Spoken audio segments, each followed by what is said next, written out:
Olá, essa é a nossa primeira aula do canal e a gente vai falar sobre Guerra Fria e o período bipolar. A Guerra Fria ela é um conflito ideológico entre duas superpotências, os Estados Unidos e a União Soviética. Guerra Fria começou logo após a Segunda Guerra Mundial, em 1945, e foi até 1991. Ela é considerada uma guerra ideológica porque não houve um conflito direto entre as superpotências, e sim um conflito ideológico por áreas de influência e por territórios, na economia, na parte espacial e também na parte militar.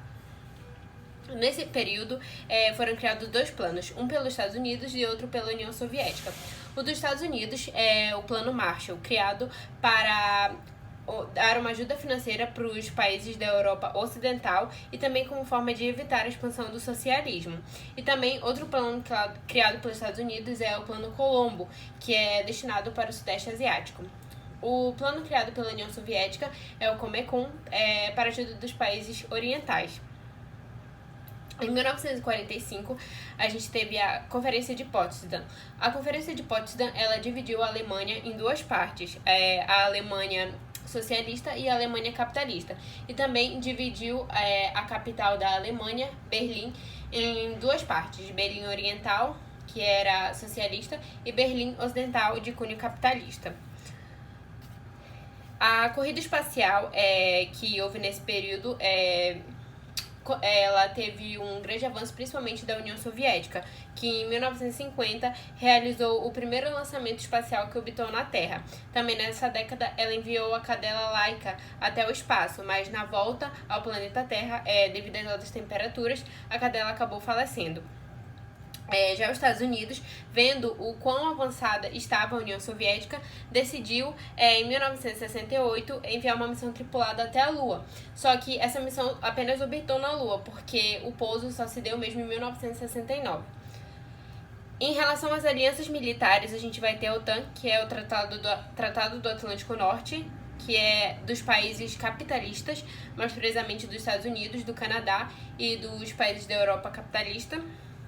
E o Pacto de Varsóvia, dos países socialistas. Esses planos militares, essas alianças, na verdade, são formas de unir esses blocos e unir esses países em um bloco e proteger de possíveis ameaças.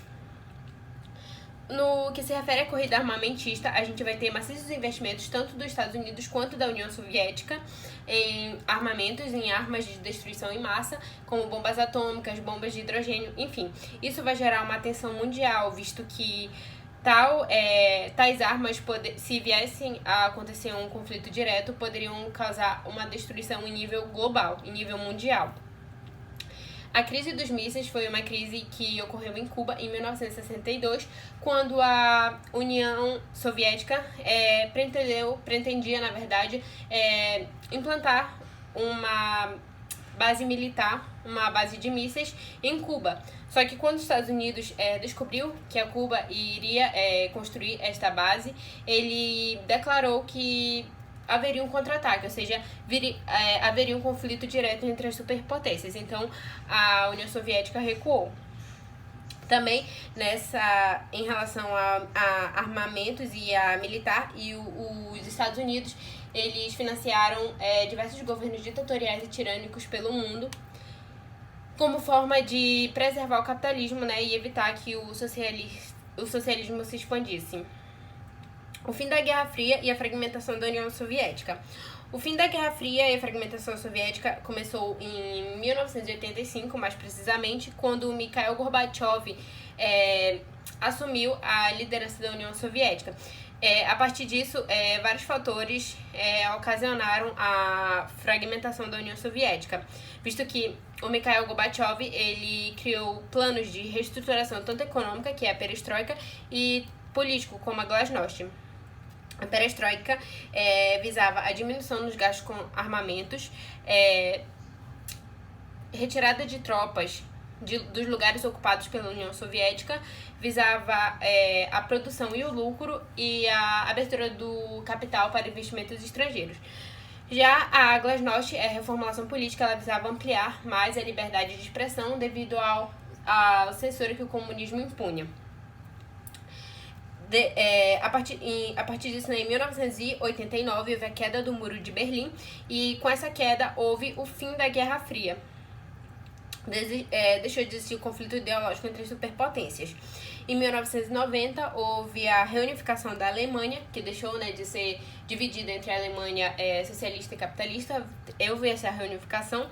Em 1991, a fragmentação da União Soviética e, consequentemente, o fim da bipolaridade.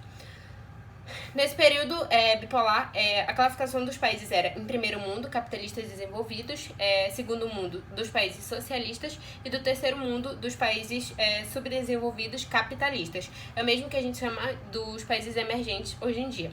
E a divisão do mundo nesse período era a divisão leste, que era de cunho socialista, e a divisão oeste, de cunho capitalista. E é essa aula de hoje, espero que tenham gostado. E eu vou disponibilizar esse resumo no Instagram.